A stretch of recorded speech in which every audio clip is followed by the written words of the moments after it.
So ayun na nga, galing akong bayan, nagsunto kaya sa galing trabaho. At nabasa ko sa GC na may laro pala kami, yung teacher spikers. May laro kami ng volleyball, 6 to 7 p.m. pa daw. So nakaraan kasi hindi ako nakalaro kasi dami akong pinuntahan. At bilang isang adik-adik sa volleyball, maski gabi na yan, te. Pupuntahan, basta may kasama lang, go. At saka isa pa, medyo matagal na rin hindi nakakalaro. Kaya sabi ko, magpapawis muna, di ba? Join lang. At saka isa pa doon naman si Frenny. At nakikipag-chismisan na rin, di ba?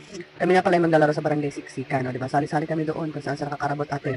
So, yung susuotin ko nga parang sapatos itong color white. Kasi sa tingin ko, bagay ito sa, ano ko, no? Sa jersey namin na color white. Yung teacher spikers namin na jersey. O, diba? Bida-bida lang. So, yun, nagpe-prepare ako. Suot namin damit, mga gamit na kailangan sa bag, like pabango, lipstick. At kasi nga, kumain muna ako kasi nga, parang gutom na ako, nangihina ng tuto. Baka natin makaparang na malakas mamaya. Charot lang. Spiker yan. So, yun nga, after kumain, dumiretso na kami. Nag-wash up lang, diretso na kami doon sa, ano, sa Barangay Siksikan. Medyo malapit lang din namin kasi nakasara kami sa Santa Monica. So, sa La Fipa covered court daw kami. Tadaan namin yung simbahan. Isa sa pinakamagandang simbahan ng laro. Ayun na nga, padating namin, start na yung laro. O, nagsisimula na yung girls. Diba? Medyo nakakatawa panoorin kasi ang ganda ng laban.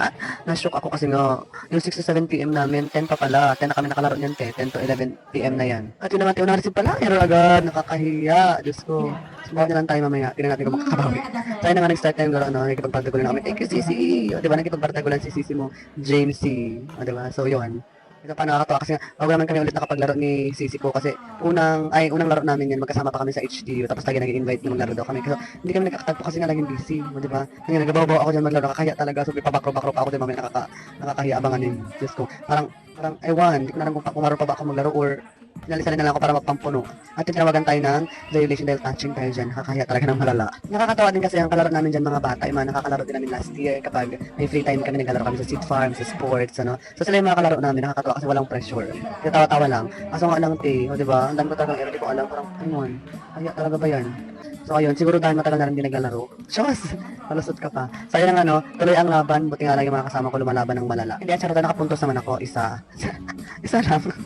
So ayun, at enjoy ako nakapagpapawis kasi matagal na ako nakakapaglaro din ng volleyball. Nakakapaglaro man tamang sa daan lang, ay tamang sa bahay lang, dig lang sa loob ng kwarto, di ba? At ayun na nga, di ba, magpapakitang gilas tayo.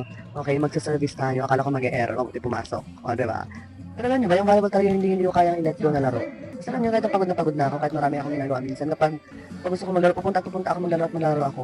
Kahit sa school, ganun din. At ayun, backrow ako ng malala, ng UT, nakakahiya. God! Ayoko na, diba? Hayaan nyo na, pabayaan nyo na yun. Kahit sa school, ganun din ako, kahit pagod na ako magturo maghapon, kapag bata na, kapag nag-aaya na sila, sir, laro tayo, go, naglalaro talaga ako. Diba, ganun ko kamahal ang volleyball. At ayun na nga, dahil marami tayong error, labas ka muna, pahinga ka muna dyan. Magpa-fresh ka muna sa labas.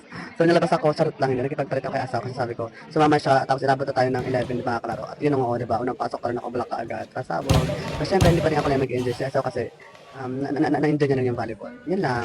At ayun na nga, super enjoy, thank you very much, parang isiksikan. Bye bye, talo kami dyan, bye.